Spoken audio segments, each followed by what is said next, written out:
hear you speak, and that has been my prayer for a very long time, because there is no way as a cabinet secretary for health you're telling me Shai is working when you are on a 10 million shilling comprehensive private cover. It just doesn't make sense. Remove it. Therefore, when you talk about where we find ourselves today as the state of the nation in matters to do with education, it is fact that I have a child in my house.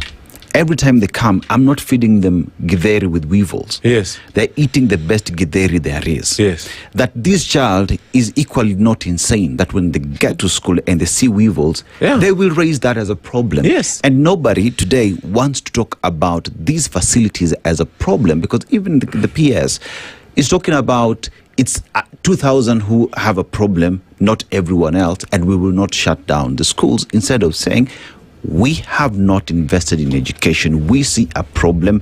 And as a government, perhaps we have done wrong. We apologize. We will fix the mess. I have a suggestion to the PS. Wacha kupigia watu kelele PS. Leo, I want you to go to a boarding school.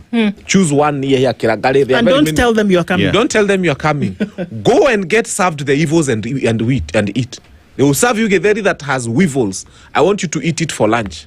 Surprise another school today where unajifanya PS or education. We are giving you a challenge. Surprise another school today. Go for dinner. Go sit. In fact, queue. Wacha isaviwe when the others are eating. Let's see if you can eat those cabbages. We have dehumanized our children so much, and then we keep shouting at them and telling them that you people are evil.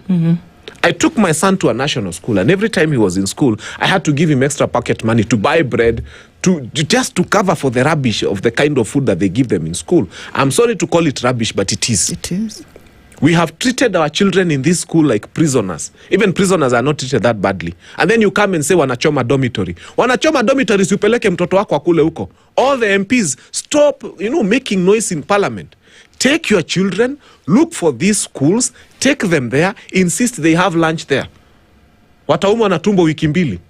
Our children have developed very resistant stomachs. Let me tell you. The cooking oil that is being used in most of these schools, unaona kile kia yellow, the very sticky one with a lot of hydrogen, the hydrogenated one, that one. That's the one that is being used. You go to schools, when they cook, munasema top layer. Top layer ni nini? Is the concentration of all the rubbish that was in that oil coming at the top of the food. Because that oil is really bad. And these children are being told, don't go on strike. I am not advocating they should go on strike. All I'm saying is, if what our children are getting is really good, let us start with parliamentarians taking their children for lunch in these schools unannounced.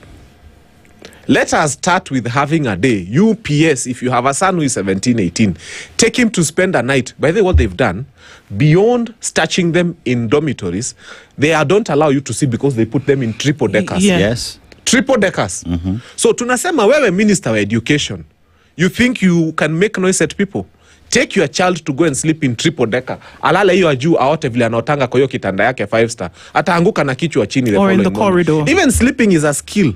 You just have to learn how to arrange your body properly because unalala huko juu kama nyani. So we cannot come and demonize our children and say they are bad. We have just have terrible leadership at the helm of the Ministry of Education that is not in touch with the challenges that our young children are going through. And I have to sit here as their advocate and speak for them and say, our children are having problems. And their problems are genuine. They are not mad. They need someone who will listen to them. They need someone who will be empathetic. Put yourself in their shoes. And somebody their who toilets perhaps are pathetic. Well, let's not even get there, because somebody who will then create a balance between, because we do know at the same time, and this is one thing that has been used as an excuse, the children that we're dealing with. Let's take high school boarders. Leave alone the fact that, we're putting children in boarding school at the age of 9, which for me is a whole different conversation. But here we are. Let's look at high school boarders between the age of 13 and then 18. Right? That these in these adolescent years, they're still forming, they're still socializing. This is the secondary level of socialization for these children.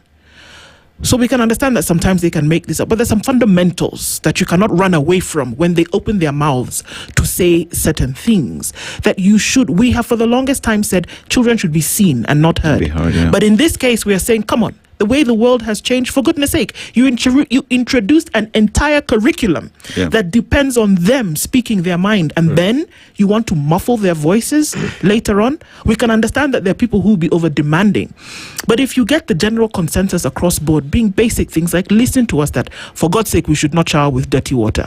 For goodness sake, can we have a meal that makes sense? I saw kids who said they go to the river for water. Can we have Fanya Mambo? Can we in June let us be very clear about some things here, that there are children today who are saying that in a class, because we know that there are some schools who admitted 1,200 grade 10 this year. They're sitting a major KNEC exam this month, this June. They don't have the books. The same PS was in Nakuru, and he said, by that time, you'll have the books. Today is the 8th of June. Those books are not there. How do we reconcile these things without saying that children are just being over-demanding and that they're making a lot of noise? If one of the things they complain about is the books, it's not even about the weevils, it's the books. They're saying, okay, fine, give us the books that we need to write this exam, and we still don't have them. What are we doing?